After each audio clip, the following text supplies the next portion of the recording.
Militer kerajaan Thailand dan Kamboja terlibat pertempuran di berbagai wilayah pada Kamis pagi waktu setempat. Militer Thailand menyatakan sedikitnya 9 warga sipil tewas di 3 provinsi berbeda. 6 orang di Provinsi Sisaket, 2 orang di Provinsi Surin, dan 1 orang di Provinsi Ubon Ratchathani. Thailand mengklaim Kamboja melepaskan tembakan terlebih dahulu.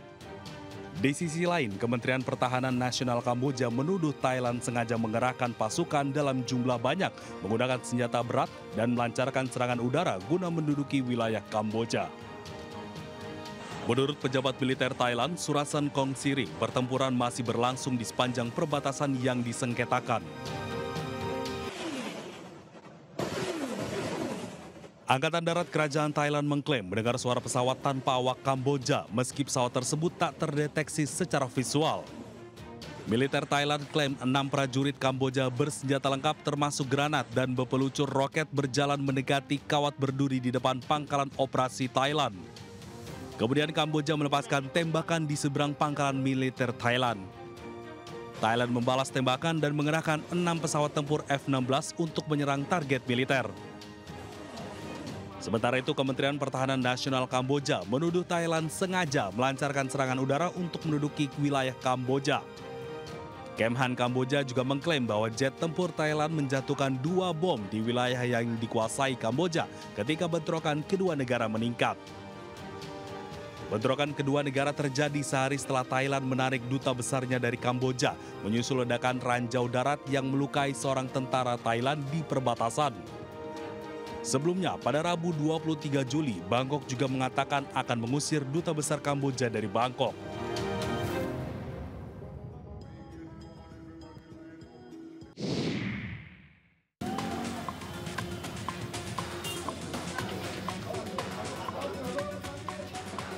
Kebakaran melanda di kawasan Jatinegara Barat, Kecamatan Jatinegara, menghanguskan 4 kios dan 1 gudang penyimpanan.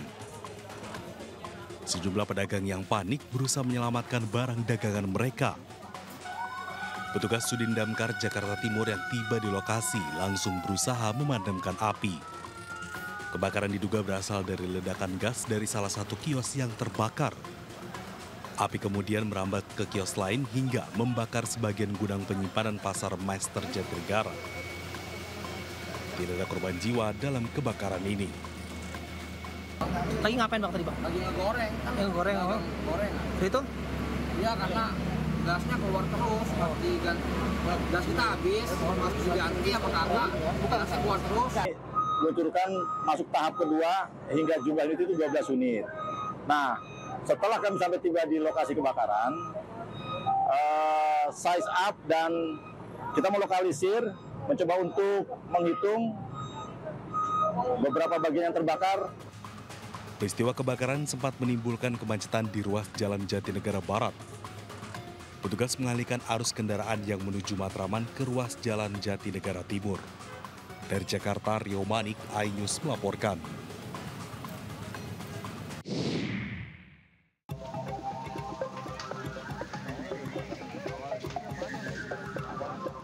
Lima rumah makan yang berada di kawasan Jababeka, Kampung Sempu, Desa Pasir Gombong, Kecamatan Cikarang Utara, Kabupaten Bekasi, ludes terbakar.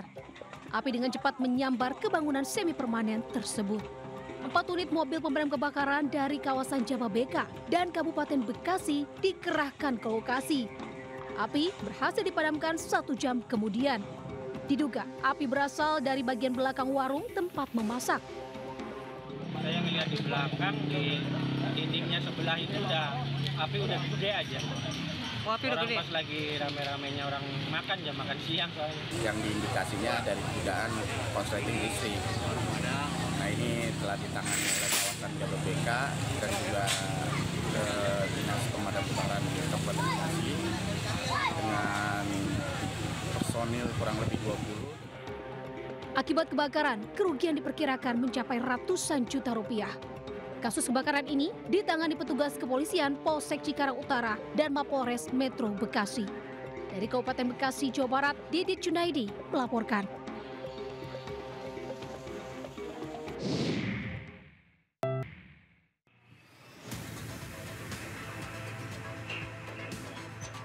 Seorang pria pengendara motor mendatangi sebuah rumah di perumahan Jati Residen, Bedahan, Sawangan, Depok, Jawa Barat.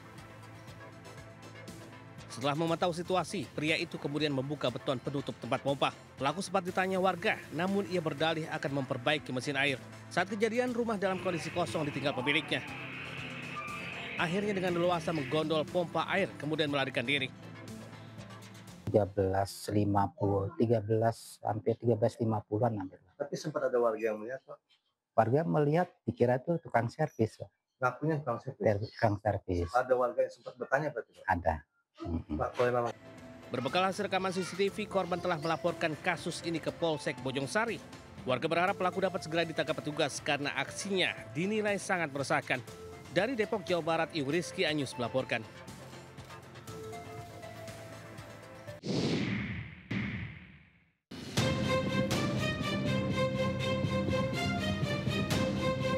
Seperti inilah suasana saat peluncuran Koperasi Desa Merah Putih di Desa Pucangan, Kecamatan Montong, Tuban, Jawa Timur. Dihadiri Gubernur Jawa Timur dan Presiden Prabowo. Peluncuran koperasi sebagai program unggulan Presiden Prabowo itu berlangsung meriah.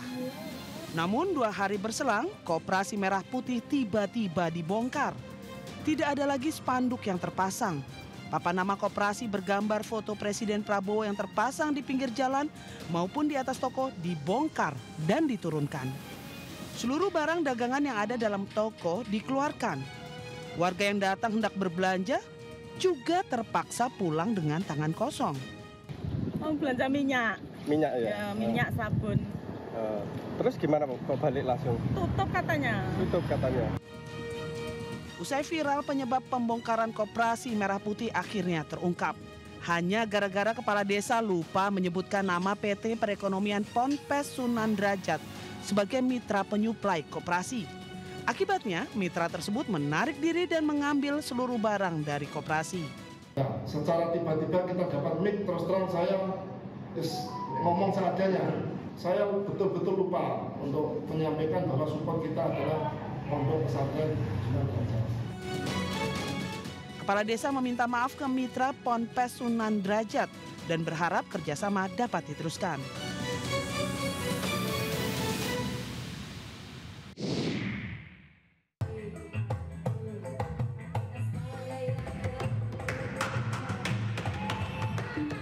Beban hidup makin berat, pemerintah tekan masyarakat dengan beragam pajak. Terbaru pemerintah bahkan berencana kenakan pajak pada amplop acara pernikahan. Anggota Komisi 6 DPR RI Mufti Anam membahas hal ini dalam rapat kerja dan dengar pendapat dengan Menteri BUMN dan Kepala Badan Pelaksana Pengelola Danantara kemarin di gedung DPR RI. Mufti menyoroti sejumlah sektor usaha masyarakat yang kini dimintai pajak, termasuk soal amplop acara pernikahan yang akan dikenai pajak oleh pemerintah. Para pekerja-pekerja digital kita, semua sekarang dipajakin. Bahkan kami dengar bahwa dalam waktu dekat, orang yang mendapatkan amplop di kondangan, di hajatan juga akan dimintain pajak oleh pemerintah. Ini tragis. Nah, sehingga ini membuat rakyat kami hari ini cukup menjerit. Anggota DPR RI dari fraksi PDIP ini pun mempertanyakan alasan pemerintah gencar kenai pajak untuk masyarakat. Apakah karena sumber utama penerimaan negara yang hilang karena dividen saat ini diberikan kepada Danantara dan negara malah kehilangan pemasukannya? Dan apakah masyarakat harus kembali dibebankan dengan sejumlah aturan baru yang dikenai pajak? Dari Jakarta, Tim Liputan iNews melaporkan.